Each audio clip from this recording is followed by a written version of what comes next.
Mr. Transformers 96 here with another video review. This time I have the Transformers from the Bumblebee movie Studio Series Dropkick, the deluxe figure.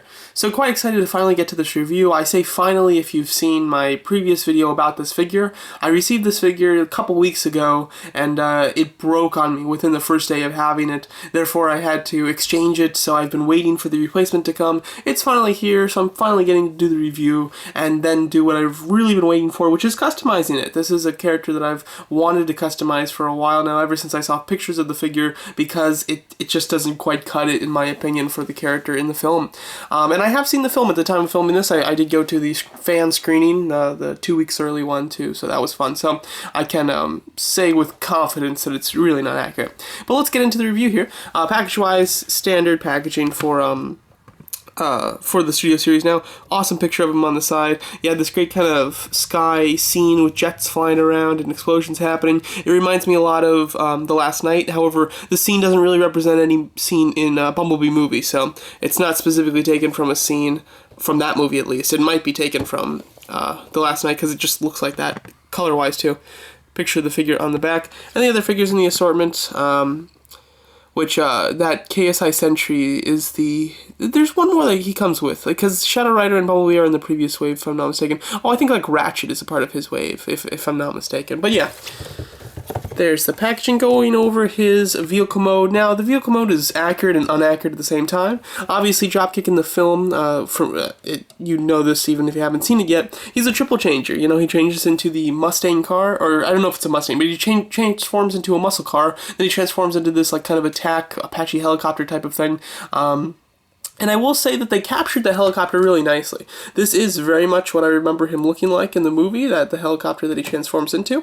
One of my issues is that some of the pieces don't connect super well, as you can see. Like, it's staying together here, but it's not, like, fully tabbing in. Even though there are tabs and everything, it just doesn't hold it in strong enough, which is definitely a shame.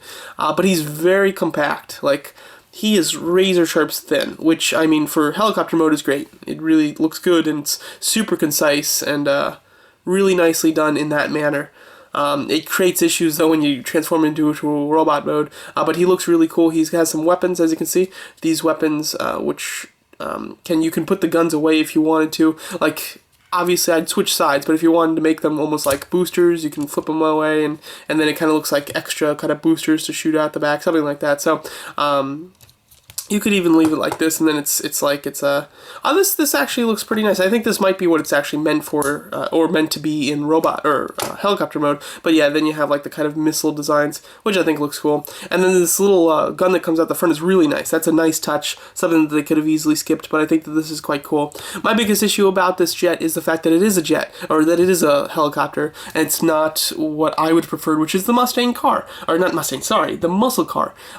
In robot mode, he has a lot more of the traits of the muscle car than he does the helicopter. There are some helicopter pieces on him, but more of the muscle car features come out, especially when you're looking at him from the front. And therefore, when he's like this and he transforms, it doesn't really work. I was hoping before I saw the movie that maybe he'd start off in the helicopter, and when he transformed, he'd look something more similar to the figure. And then later, once he added the car to his reservoir of things that he transforms into, then he'd have a different look that looked more like this. But unfortunately, that's not the case. He gets the muscle car before he gets the helicopter, and even once he gets the helicopter, he looks the same. There's only one scene where you see him transform into a robot where he doesn't have the capability of going to a helicopter. I didn't look closely, but he might look slightly different, but I think that he looks exactly the same. And obviously, he wouldn't look anything like the toy, because the toy is based on the helicopter one, even though he never is just a helicopter. So, yeah, I'm not a big fan of their choice to go with a helicopter.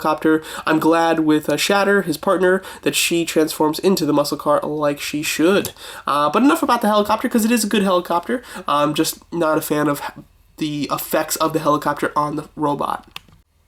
Let's get to the transformation. The transformation is pretty decent. It's something that I was able to figure out without reading the instructions. However, it's a little more complex than some of the other deluxe figures, but you kind of want to just split the tail, which is pretty easily split because, you know, it doesn't really hold together all that well. Enough to keep it in its shape, but not enough to be totally seamless.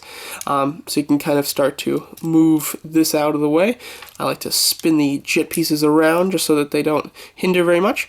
Like I said, I did have to order another piece because it was broken, and on these, the ball joints on these feel a lot more loose than my first one. So that's disappointing. That's another thing that just kind of bums me out about the design of this guy, or the quality of this guy. You can even fold the jet pieces just so that they're out of the way a bit. And we'll mess with the arms once I kind of get them back into robot mode. Then you'd want to just take the entire bottom section and fold it down like this. You can rotate the whole thing like this. You just have to kind of get the pieces out of the way a bit. But yeah, you can rotate the entire thing. Before you fully rotate it though, pull down this chest piece just so that you have clearance then to fully get it in place. And there you go, you have him back in his like kind of straight up and down type of look. As you can see, he's like a toothpick. He looks very creepy. Unfortunately, he doesn't gain much bulk once you get him back into robot mode. Now with the legs, you do split them, and you can take them all the way to the side so that he has very wide hips, or you can leave it a little bit like this if you want to. Have him, that makes him a little taller and makes his legs a little bit closer to his body. I like to have him up though, just to give him as much bulk as he possibly can get, because again, in my opinion, he's not bulky enough by far. You want to take the little weapon here, just fold it back. You can fold this section up. You want to rotate this piece. Oh, and then take off the weapons as well. These will just be handheld weapons. Take them off both sides. There we go. Once you have them up, you want to close the legs together like that, and you can just rotate the little, well, I don't know what you call these, the landing gear, I guess, and just put it down there. This piece just folds like that, and then the entire piece can rotate just like this. Same thing on the other side. Rotate this up, swivel, fold, and fold, then swivel. Pretty simple design. Like it all fits together. Like you know where it's supposed to go just by looking at it, basically. The arms here, what you need to do is rotate this piece, and this is what broke on me. It's this piece right here that broke. It's very stiff on both of my figures, so it's not, I doubt it's just the copies that I received. So I'd recommend holding it from the back and front really tightly to rotate it, so that you're putting as less stress on that joint as you possibly can. And I plan to not rotate them at the bicep very much, to be quite honest, just because of my personal experience. So you want to rotate it like that. And then these pieces fold up like this. Fold them up. Okay, and then what you do is you want to bring this back up, and these pieces just kind of lock in place right there. You need to move the blue pieces back, because if you leave them like here, it'll always kind of be a little too far out. So you want to rotate the blue pieces back so that they don't get in the way of this clasping right there. And then when you fold this down, that kind of locks it into place. And then the arms you can just rotate like this. These pieces fold like this, which brings out the hand, and then this piece folds down. Same thing on this side, although it looks a little different because there's no propeller on it. But yeah, just like that. Then the back here, you just want to make sure that the helicopter blades are down like this, and then these pieces can just rotate up. Because he has like this big cylinder on his back, and this is the best way that you can represent it, essentially. It's not, completely accurate, but it does work. And there you go, that's his robot mode in a nutshell. Alright, so let's get into the robot mode. So this is my most disappointing part about it, is that he's just so inaccurate, he really is. When we talk about the face sculpt, that's something that I think is pretty decent. I like the blue that they went with on the face. Let's see if we can get, there we go. Get a nice look at it. The blue's good, I like the silver. My issue is with this copy, because this was not an issue on my first one, is that he's like squinting his right eye. It hasn't been cut right.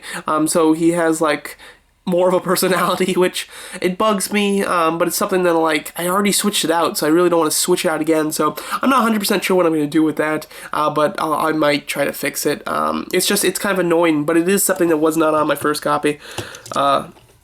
As far as the rest of him, he's just so freaking thin. He's got a really thin little body and really thin little legs. The parts that are somewhat accurate, or at least form an accurate shape, is his chest. Like, the chest should be this kind of rounded piece like this, but it's too thin. It's just way too thin. And then they attempted to go with the little, like, thing in the back here that's, supposed to raise him up, and then he has the propellers that go down. Like, those are the only accurate things. The arms don't look accurate at all, with these folded pieces that stick out to the side. Like, Like, why couldn't they be a little flatter at least? Have a little hinge right here that allows you to pull it up and so that you can flatten it on his arm at the very least. And then he's completely lacking any car pieces. There should be a ton of car pieces on him, particularly the wheels. The wheels should be on the shoulders and on the elbows. Those are very clear to see. And then my last complaint is the fact that there's the paint isn't very accurate.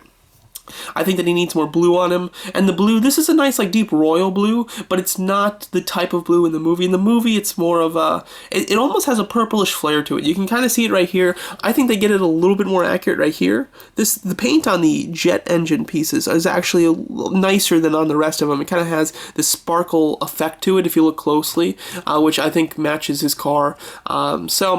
Just in general, I find this to be a very weak figure, and he's just, not only is he small in his proportions and he's very thin, but when you just compare him to other figures, he's very small. Here he is with Bumblebee. He's the same height as Bumblebee, essentially. I mean, he's slightly taller than Bumblebee, but he's so much thinner than Bumblebee. In the movie, this guy's bulky. He's not huge or anything, but he's bulky. I'd be okay with him at this height if he had the right bulk to him, but he doesn't, of course. But I would prefer him taller. I mean, even if he gets somewhere near Shadow Raider or, you know, Lockdown, the same figure. If you get him somewhere near that bulk, I think that would have been better too. It's just Bumblebee should be a lot shorter than these guys. They really should, than the two villains in the film. So I find it... Oh wait, did I put in Shadow Rider and Bumblebee? Sorry, didn't mean to do that.